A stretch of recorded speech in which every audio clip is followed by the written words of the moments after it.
Hi VC, it's Jeff. Welcome back to the channel. I am here today to do a tag, and this is the 2025 vinyl tag. It's been an ongoing tradition in the vinyl community over the last several years. Start of a new year is the vinyl tag. This year there's 20 questions. These were put forth by Edwin from Pretty Green Vinyl Guy channel. He has curated this year's tag, taken over from Rob, who had done them for a number of years, and Andrew, who did them prior to Rob doing them. So Edwin took the torch, and he was right all over this, and he's got 20 great questions. So without further ado, I'm going to answer them to the best of my ability. First question is best purchase of 2024, new or old? If you watched my last video, I did a recap of 2024 where I showed some of the albums. As like probably many of you, you're going through your collections doing these tags. I went through my Discogs account just to kind of see if there was maybe something I missed, and there was. This was an album that I found, it was earlier in 2024, I want to say February or March. I'd never seen it in the wild before. It's obviously a used copy of Santana's Lotus. This is a 3LP live set from a live performance. I think it was originally only released in Japan. I want to say 70 or 71. This has all three records. There's also a couple of booklets, and the cover itself is really flimsy, so I don't really want to take all of the records out and show you. But I found this in a used bookstore here in town that I hadn't been in about 20 years. My wife is a big book fan, and she was in looking at some books, and I thought, hey, there's a little record section I was going to go check out. And I was able to find a copy of this, and the records are in great shape. So again, this is Santana's Lotus. 50 years later, best album from, and Edwin had 1974, but 50 years ago from 2025 is 1975. I was going to show a record from 1974 and 1975, but I think I'm just going to stick to 1975, seeing that was now 50 years ago. And I'm going with a favorite album from this particular artist, and it's Black Sabbath Sabotage. And this is their super deluxe box set. It's got some live shows on here and a remaster of the original album. It's just a great set. They did these for a number of their albums, but from 1975, my favorite Black Sabbath album, Sabotage. Question number 3. An album that defines a genre. This was a difficult one. I had a couple of things in mind, but it's really difficult to define a genre because there's so many genres. And then if you pick one, can you really identify a record that would define that? There's so many subgenres.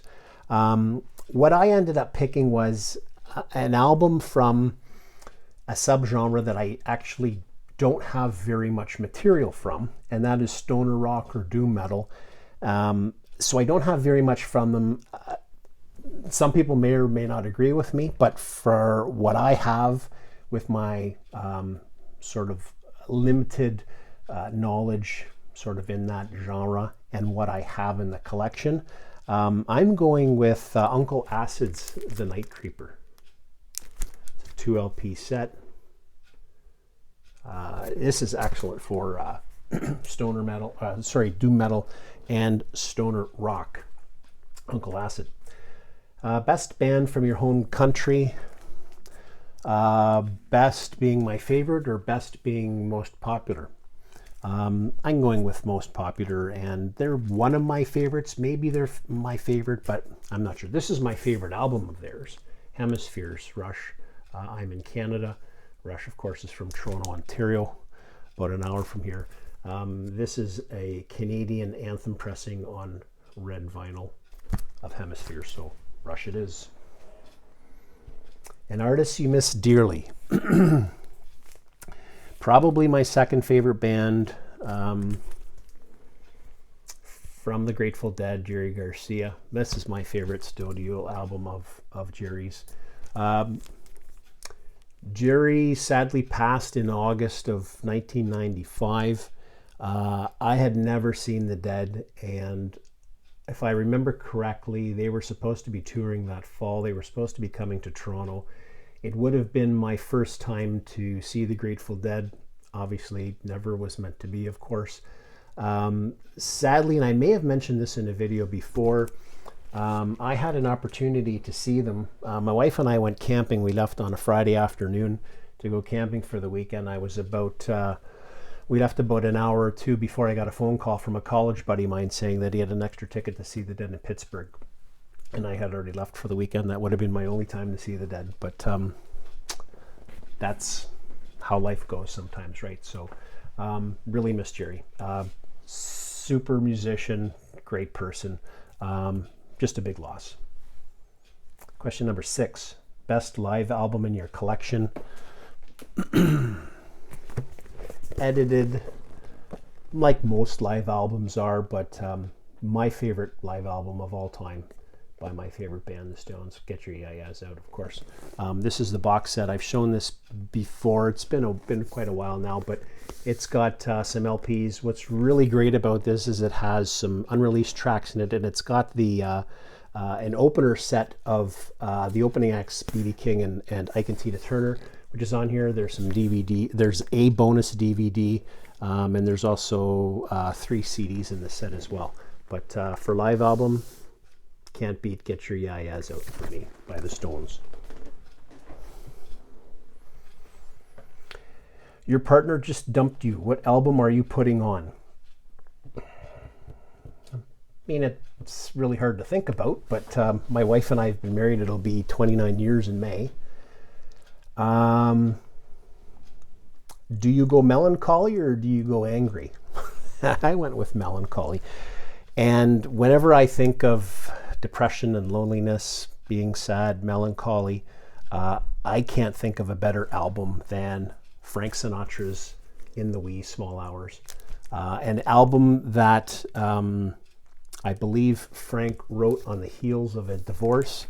But this is just, I mean, tracks In the Wee Small Hours of the Morning, Mood Indigo, Glad to Be Unhappy, I Get Along Without You Very Well, Deep in a Dream, I See Your Face Before Me, Can't We Be Friends, Going on to Side 2, It Never Entered My Mind, What Is This Thing Called Love, I'll Never Be the Same, This Love of Mine. I mean, this is just, you want to be sad, this will take you through it. Frank Sinatra. Okay, next question is number 8. Best sounding drums on an album. Another hard one. I mean, there's so many of them. What crossed my mind was, do I go with a great album from a popular drummer? Billy Cobham's Spectrum was one that crossed my mind. There's so many great drummers. But I'm going with a band which actually, they're known for having heavy keyboards and organs, of course, with Keith Emerson from ELP. But Carl Palmer's drumming on Tarkus, fantastic. This pressing is on Cotillion. I was lucky enough to see Emerson, Lake and Palmer about 25 years ago. And while I'm not a big fan of drum solos, Carl Palmer's drumming just blew me away.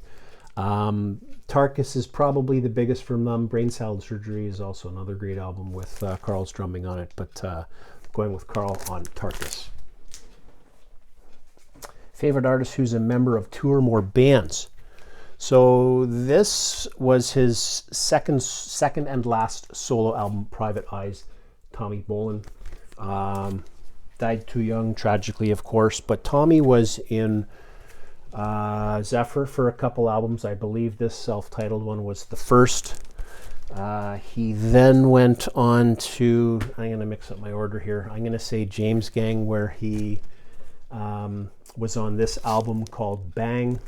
And then of course, unless I mix the order up. Deep Purple, Come Taste the Band. I thought I had it, but I can't find it, or I never did have it. He was with Deep Purple for that one studio album alone. So multi-band artist, going with Tommy Bolin. That was number 9. Question number 10, Beatles or Stones? Their best album, I'm going with the Stones, of course, for those that know me. I love the Beatles. I've always loved the Beatles.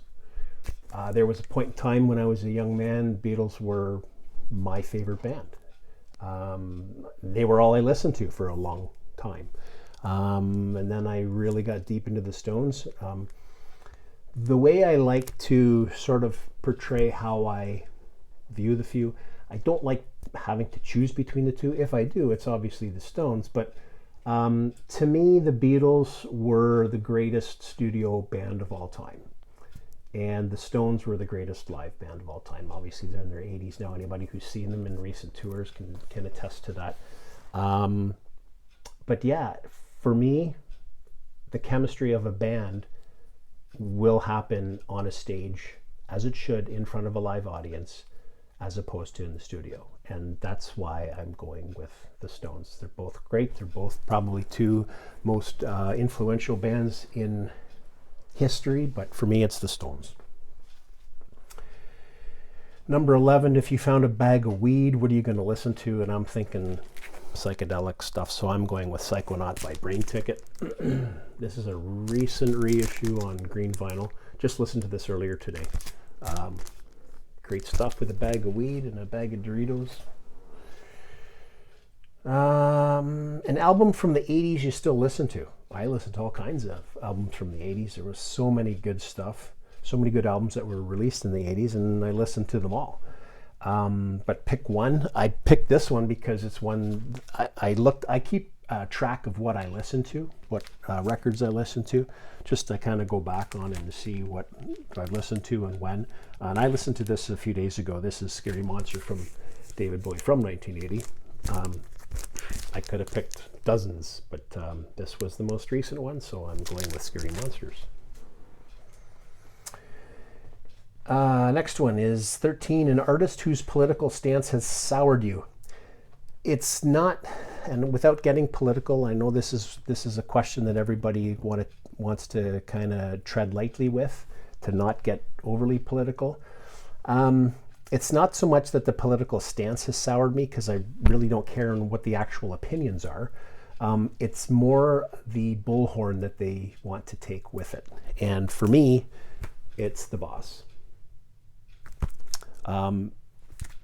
When musicians, artists, anybody of fame kind of takes their political stance above and beyond everybody else, that's really what I'm not fond of. They have no more votes than you or I do. So that's all I'll say about that. Number 14 is show a favorite record label. And I'll just show you an image because I've got a framed picture of it here. There's good old Nipper listening to the his master's voice. This is a classic logo. RCA Records, of course, which was Elvis's label. But I just love that image. It's just so classic and timeless. RCA Records.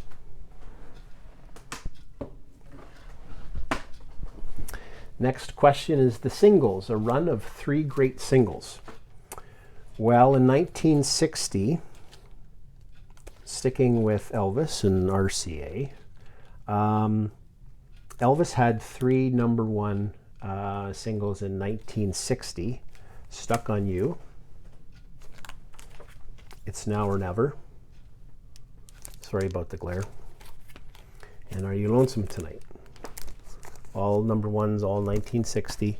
And then 3 years later in 1963, all 3 of those tracks were released on Elvis's Golden Records, Volume 3.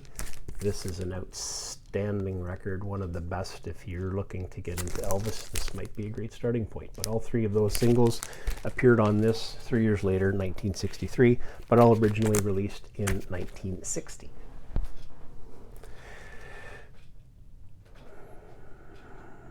An RSD purchase that you actually consistently listen to. This one was easy for me. I don't really have a huge RSD collection. I do go to RSD fairly regularly. I didn't go this year, but I'll usually pick up 2 or 3, maybe 4 records, but listen to consistently. This one is really that jumped into my mind first and foremost, and it's The Guitar World According to Frank Zappa. Now, this release was originally released in 1987 on cassette only in the US only. This particular release was remastered by Chris Bellman for the first time on vinyl for Record Store Day. I think 2019 is when this came out, and it's on this kind of a clear vinyl. I'm not sure officially what they call it. Clear audiophile vinyl. But this is great stuff. First time it was ever only on vinyl. Again, only initially released on cassette in 1987. That was number 16. Question number 17. If you can be reincarnated as any artist, dead or alive, who's it going to be? That's a tough one. It's something I really don't think about. If there's something that I would want to change in history and be reincarnated as the artist, it would be Elvis, so that I could come back and tour the world. I think it's an absolute shame that Elvis never toured outside of the States.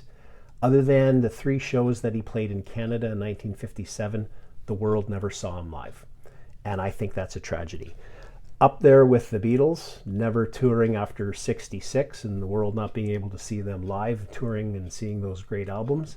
I think Elvis not touring the world, I think it's a tragedy, really, for music fans everywhere. Okay, so that's number 17. Number 18, 3 best lines in a song. I've picked more than 3 lines, and I'm going with Bob Dylan. I just saw Complete Unknown earlier this week. Actually, I saw it on New Year's Eve, and with my wife. My wife and I went to see it. It's a great movie. I love Dylan. After Elvis, Bob's my second favorite artist of all time. For his writing, I mean, there's so many songs that he would pick. My favorite song of his is Visions of Joanna. I was looking at lyrics from Idiot Wind, which is just, it just seethes anger through it, especially on the Hard Rain rendition, a live album of that song performed. But I'm going with the themes of greed, war, and really what matters and what's important in life. And I'll say the lines first, and those of you that know probably know the song. I'll give you the title at the end. Let me ask you one question. Is your money that good? Will it buy you forgiveness? Do you think that it could? I think you will find when your death takes its toll, all the money you made will never buy back your soul. From Masters of War on Free Will, in which I just showed you. An album you never tire of. There's lots of albums I never tire of. I wanted to maybe go with something different. Something that you never tire of. Obviously, it's got to be a perfect album in your opinion. This is a perfect album in my opinion, and I'm going with What's Going On by Marvin Gaye. Listen to this actually just before I pressed go on the video. Just a wonderful record. I mean, it doesn't matter what state of mind you're in. I mean, this is just fantastic music from the start to finish. Marvin Gaye. And the last question is number 20. Share your favorite VC channel. Well, I don't have a favorite VC channel, and to try to not list anybody or even a few people to leave ones out, I really don't want to go down that road. the people that I follow regularly, you know who you are.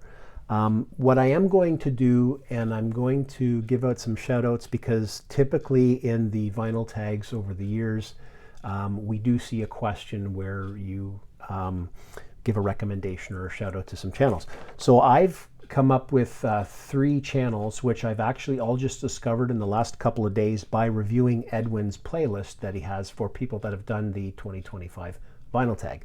Those 3 are, the first name of the channel is Just Like the Night, and that's Scott. Second one is simply called Richard S., first name Richard. And the third one is Mitch's Vinyl Corner. And so Scott, Richard, and Mitch, they're all, I think, fairly newer to the vinyl community. They all have their vinyl tag in Edwin's playlist. If I remember, I'll put links to their channels below, but just in an effort and sort of a ability to shout people out and kind of share people's channels and kind of boost each other with subscriptions and checking out what our likes and dislikes are. I thought this was maybe a good way to go about by recommending these folks. So that does it. Vinyl Tag 2025. Thank you, Edwin, for putting this list together. It's always a great thing to go through and answer these questions at the start of the new year. So once again, thank you very much for watching, everybody. I hope everybody has a wonderful, happy new year. And until next time, bye for now.